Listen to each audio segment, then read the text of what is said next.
Je m'appelle Oumar Diop, donc je suis le directeur général de la Société africaine de raffinage, comme vous le savez. C'est la structure qui s'occupe de l'approvisionnement en produits pétroliers pour ce pays-là. Qu'est-ce qui a motivé un peu cette... Moi, je dis que ça a été toujours un souhait de travailler dans le domaine du social. Et je suis quelqu'un, je préfère toujours être concret. Ce que je fais actuellement là, pour moi, ce projet est déjà réalisé. Je pense plutôt à autre chose. Et je le fais aussi parce que je suis un enfant du quartier. Quand je regarde comme ça, là, c'est là où j'ai suivi, disons, mes études coraniques. La maison de Khalifa Gaye qui est là, vous le savez, c'est le papa, comment dirais-je encore, Idrissa Gaye et autres là. Donc moi, vraiment, j'ai fait mes humanités ici. Donc tout ce que j'ai dans la vie là, je préfère venir ici, partager ça avec mes parents. Voilà. Et justement, pourquoi avoir pensé le secteur de la santé? Alors, parallèlement, au niveau de la présentation, j'ai oublié un peu, disons, de dire que je suis un responsable politique au niveau de la ville de Thiès. Je suis en même temps conseiller municipal, donc responsable au niveau de la paire. Donc tout ce qu'on fait ici, là, on le capitalise pour le bilan du président de la République. Le domaine de la santé, l'État ne peut pas tout faire, donc nous, on est obligé de venir en appoint. On est obligé de venir en appoint et de tout faire aussi pour mettre les populations dans de très bonnes conditions. C'est un projet qu'on m'avait soumis il y a de cela un an. Alors, entre-temps, il fallait trouver, disons, des partenaires et un financement nécessaire. Je veux dire qu'actuellement, présentement, tout est déjà bouclé. Je pense plutôt à l'inauguration, disons, de ce projet qui... mes premières contraintes seront peut-être les délais. Je vais tout faire aussi pour pousser qu'on arrive à faire l'inauguration le plus rapidement possible. Le coût de l'investissement? Ça tourne autour de 81 millions. Pour moi, c'est déjà bouclé. Mais c'est bien parce que ce que j'ai entendu tout à l'heure, c'est assez rassurant. Parce que le fait que j'arrive à booster un peu, il y a d'autres partenaires qui arrivent, notamment la municipalité, pour essayer un peu de mettre la main à la pâte. C'est extrêmement important. Je suis très ouvert. Je suis un individu, je préfère toujours partager. Je peux le financer tout seul avec un partenaire, mais je préfère, disons, ouvrir à d'autres. Parce que quand même, il faut partager. Il y a la place pour tout le monde aussi. Délai de livraison des travaux? Alors ça, je suis obligé de travailler avec, disons, les membres de l'association. Mais je pense que c'est un projet qu'on peut réaliser sur un délai d'au moins maximum 18 mois. 18 mois. Mais il y a quelque chose qu'il ne faut pas perdre de vue aussi, c'est un projet hospitalier. Un projet hospitalier, il y a les constructions et tout, mais il y a l'équipement aussi. Pour l'équipement, il faut qu'on arrive, je pense peut-être par travailler sur un partenariat au niveau international. Quand même, j'ai beaucoup de connaissances, des gens qui peuvent m'aider. Vous avez suscité l'admiration, le maire de Thiès, tout comme le représentant du maire de la ville, se sont engagés à vous accompagner dans l'équipement. Qu'est-ce que cela vous dit? C'est important parce que vous savez, nous sommes tous des citoyens de la ville de Thiès, quelles que soient, disons, les appartenances politiques. Moi, vraiment, j'ai dépassé ce stade-là. Nous sommes tous des fils de Thiès. On est obligé de travailler pour les populations et être très concret aussi. Je le fais parce que j'ai senti quelque part qu'au niveau de la ville et au niveau de la commune d'arrondissement, quand même, les gens commencent à bouger un peu. C'est très bien. D'autres fils du quartier aussi vont venir en appoint. C'est très bien. Il faut partager tout. Man fi laa juddoo fi laa yaroo ñun dañuy dem ci biti pour wuti rek luñ ci mën a def ci biti lu ñu am ci biti fii moo ñu ko gënal. lu ñu mën a am ci biti moo ñu ko noonu day yàgg rek comme wolof yi ndax waaye suñuy yàq fi lay mujj loolu nag boo ko xamee daal di def tout aussi pour góorgóorlu dimbali say mbokk yi nga xam ne ñoom ñoo nekk fii ñi nga xam ne notamment bu ñuy liggéey ci mbirum santé dafa xaw a sensible nit ki mën nga ko gàntu lépp waaye wér-gu-yaram mënu ko gàntu parce que il faut que ñu xam ni aussi nit bu feebaree boo ko mënul assister aussi bu ëllëgee bu amee ay jafe-jafe ay rëg-rëg lay indi fekk na c'est trop tard donc man de en ce qui me concerne loo ma mënti wax ci àddina boo ma waxee lu wér-gu-yaram rek jël nga sama lépp daal waaw. liggéey bi noo ko fas yéene liggéey bi man pose première pierre bi pour man loolu du dara li am solo li ñu war a def rek mooy jéem a góorgóorlu je pense que maximum 18 mois dinañ ko taxawal man en tout cas dina wàcc taxaw problème financement incha allah rabi du ko amul projet bi moom financement amu ko fi may wax bu dul sax partenaire man sama bopp rek mën naa ko financer bu dul partenaire. liggéey di jàppale président Macky Sall ndax mënees na ko boole si bilan incha allahu rabi boo gisee tey bésu tey bi li wolof naan tubaab naan hasard amul. hasard amul fi ma nekk tey ñu ngi natt juróomi atu président yi mu fi def ñun lii ñuy def nii ñëpp dañ koy verser ci bilan président.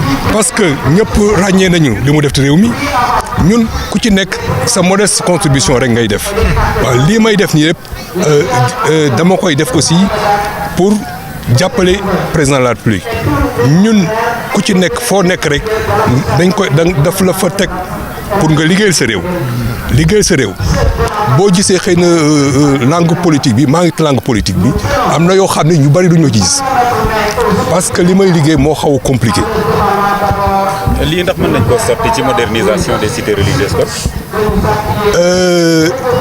daanaka dinañ ko ci sotti waaye bu dul loolu fii ma toog nii Kër Maam Alaaji am nañ seen participation boo xam ni président de la République préparé na ko. xam nga li ñu xasa am comme jafe-jafe mooy fii booy xool quartier bi ni mel nii c'est un quartier qui n'est pas lotissé. On a des problèmes d'espace. Espace bi ñu def nar a def lii espace bi ñu nar a def léegi centre de santé bi déjà il a fallu beaucoup de peine pour def ko bu njëkk fii nga gis nii nga toog nii dañ fi daan jiite ay néew lañ fi daan jiite boo ni ñu ko daan wooy julleekaay fi lañ daan jullee néew ñu bari donc buñ ko faagaagal donc presque espace amatul fii donc président taxaw na pour jàppale quartier bi suqali quartier bi suqali pour mais ñoom laaj leen bu ngeen leen poser question bi danañ xam ni problème d'espace la ñu am moo tax projet yi commencé gul. pose première pierre hôpital Kër Maam El Hadj xam nga ne Kër Maam El Hadj ñi gën quartier bu ngand la ci Thiès mais nag li ñu fi seetlu woon mooy amul dispensaire te muy jigéen ñi mag ñi bu ñuy faju dañuy am problème pour mun a génne ci dëkk bi parce que seetlu ngeen même bu nekkee ci biir dëkk bi la nekk seet nañ ne dëkk bi xaw na xëccu ci hôpital yi ak poste de santé bi donc loolu tax bi sëriñ bi waxee ne day bugg a tabaxlu poste de santé fii pour jox ko population yi ñun région médicale ak ministre de la santé accompagné nañ ko donc envoyé nañ projet ministre bi signé autorisé ñu tabax fi poste de santé bi donc bi ñu ko defee directeur Sarr ñu accompagner famille bi pour ñu mën a fee tabax poste de santé bi wax leen nag dana am fu ñuy consultation am maternité donc dana poste yoo xam ne am infirmier am sage-femme am lépp loo xam ne dañu fiy seete xale seete fi jigéen bu ëmb seete fi mag donc muy loo xam ne ñu ngi koy rafetlu dafa jëm ci li nga xam ne projet mag bi li ñuy wax naan couverture maladie universelle bi président de la république def muy loo xam ne képp koo xam ne da ngay dimbale nit ñi aussi dimbaleen ci wér-gu-yaram ba xale yi mën cee jot ci wér-gu-yaram mag yi mën cee jot mais képp koo xam ne da ngay faju nga mën a faju ci loo xam ne da nga du cher donc vraiment ñuy gërëm ñi nga xam ne ñoo war a projet muy famille bi nga xam ne ñun depuis ñu nekkee fii depuis 1 an ñu ngi dox ci projet bi yàlla def tey ñu toog bay poser première pierre ñu foog ne bu projet bi jeexee xale yi mag yi jigéen ñi wóoru ñi danañ profiter pour mën a faju ci poste santé. di ngeen amit ay personnel ministère de la santé bu poste bi pare danañ ut personnel danañ ut infirmier ut ay sage-femme def fi pour que population Kër Maam Alaaji mën fee faju comme ni ñuy fajoo ci koñ yi nga nekk Thiès yëpp am ay poste de santé te fii Kër Maam Alaaji amuloon poste de santé loolu tax ñoom ñëpp dañu amoon ay jafe-jafe pour dem hôpital wala poste de santé yi gën a jege wala même centre de santé. waaw ñoo ngi sant yàlla bu baax tey toog fii ci ci Kër Maam El Hadj ñun ñi nga xam ne ñoo jiite association les amis de l'hôpital El Hadj Amar Sakhir Ndiéguène donc lii nga xam ne tey jii moom la ñuy ñëw di ko def fii muy pose première pierre bi association bi ñoo bindoon autorisation ministère de la santé pour defar poste de santé fii poste de santé bi ministère jox ñu autorisation ñu ñëw ci kilifa yi Serigne Mounirou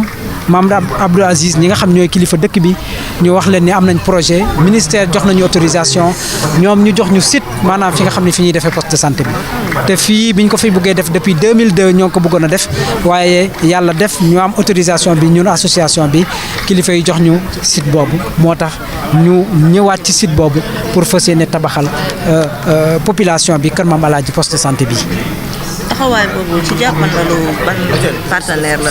partenaire boobu mooy koo xam ne doomu dëkk bi la doomu gox bi la sunu mag ku ñuy wax Omar Diop le DG de la SAR raffinerie bi nekk Mbao moom Omar Diop moom moo ko yore dëkk ci gox bi di ku baax nekk sunu mag ma présenté ko projet bi depuis autorisation bi ministère bi defal ma présenté ko projet bi mu am ambition mu am vraiment xalaat ak ndimbal boo xam ne dina ko def ci poste de santé bi loolu moo tax tey mooy sunu premier partenaire bi nga xam ni moom bu ñuy tabax poste de santé bi moom moo ñëw ne dinañu dimbali ci tabax bâtiment wu poste de santé bi. yan jafe-jafe la centre bi yan jafe-jafe la centre maanaam poste de santé bi di dindi fii ci Kër Mame El Hadji. Kër Mame El Hadji mooy nit ñi waaw nit ñi bu ñu feebaree du ñu am fu ñu fajoo parce que les premiers soins normalement quartier bu nekk doy nii quartier Kër Mame El Hadji war na am sax nit bu fi gaañoo wala mu feebar fii mu am les premiers soins te loolu amul ci quartier bi loolu moo tax mu am njariñ ñu am war a am poste de santé te lii bëggoon nañ ko depuis 2002 yàlla def na sottiwul woon ba association pour porter ko ba Omar Diop tey ñëw di ñu appuyer pour ñu tabax poste de santé bi li ci des it moom mooy Kër Mame El Hadji quartier religieux la at mu nekk dañuy def mawlud te loolu dans les années 1800 ba léegi kon chaque fois rek dañuy am difficulté parce que duñu am cadre boo xam ni médecins yi dinañu ñëw dimbali ñu pour gan yi fii ñëw pèlerins yi fi ñëw di faju te loolu dañ koy am difficulté te poste de santé bi dinañu dimbali ba cadre boobu ñu mën ko am pour man ci taxaw.